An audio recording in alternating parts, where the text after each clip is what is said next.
I'm going to talk about group theory, and actually, first of all, we use group theory to avoid the excess calculations we have to do in the quantum mechanics. And now I'm going to show how using group theory we can build the molecular orbitals of cyclopropenyl ion. Actually, it's a lot of math, but I'm going to explain it intuitively, means I can understand the math and what it is doing actually. Now we're just gonna see how to build the molecular orbitals of cyclopropenyl ion using the group theory. First of all, cyclopropenyl is D3H point group, and I drawn this cyclopropenyl ion here with the orbitals and the charges, and I denoted it with the basis functions. Basis functions is it's used to build the wave functions. Now we are going to build the wave functions of molecular orbitals. Quantum mechanically we can do it. We can find the wave functions by solving the energy and finding the coefficients of linear combinations. Without that, we can easily build the molecular wave functions using.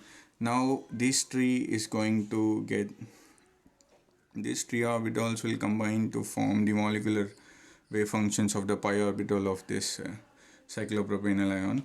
And pi 1 I denoted it with pi 1, pi 2 and pi 3, the wave functions of the basis functions.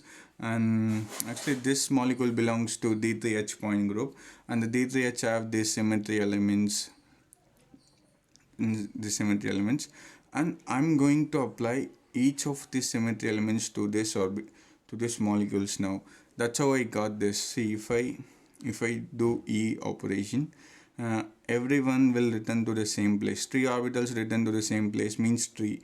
If they return to the same place, but if the orbital charge, if the plus and minus is inverted, we will give it -1.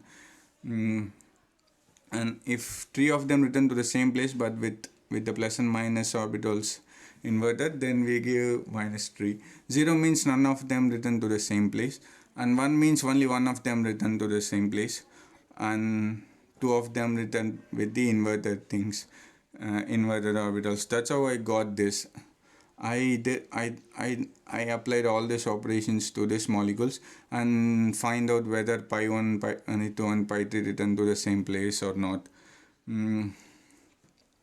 And this, and you can see this is an reducible representation.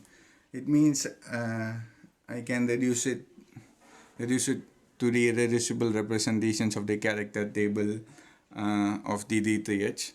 And I found out the irreducible representation of this. You can see it in most of people know. If you want to know, you can easily find out to change the reducible to irreducible representation. And I got these two, A2 double dash and E double dash irreducible representation. If we combine these two, I can form this irreducible representation. And then I'm going to I know these things, like this ion followed this irreducible representation, and this reducible representation, how I got this means I turned it, and then I got this irreducible representation from this. And using this, I'm going to build the this is 2-dimensional and this is 1-dimensional. This is going to give me 1 molecular orbital, and this is going to give me 2 molecular orbital, and by combining 3 orbitals we get 3 molecular orbitals. And now these two, this is called the projector operator. I will tell what is the projector operator.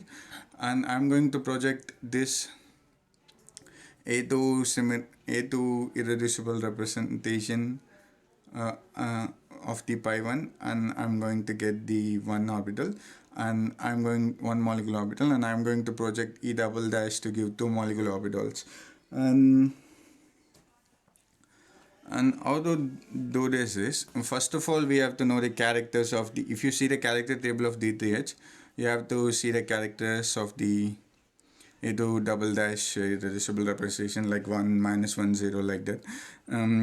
If I take this, I have to multiply the coefficient of the A2 operator here I have to multiply the coefficient, and I am projecting pi 1, therefore I have to do the first operation to pi 1. If you do pi 1, the pi 1 will remains the same. Then I have to do c3. C3 if I do means pi 1 will go to pi 2, therefore I am getting the pi 2, and also therefore I am getting the pi 2. Then if I do c2 means, if I do the c2, then pi 1 will go to the pi 3 with the negative sign, but the coefficients may cause the negative sign. If it is coefficient is a -1, then it will cancel and it will pi 3.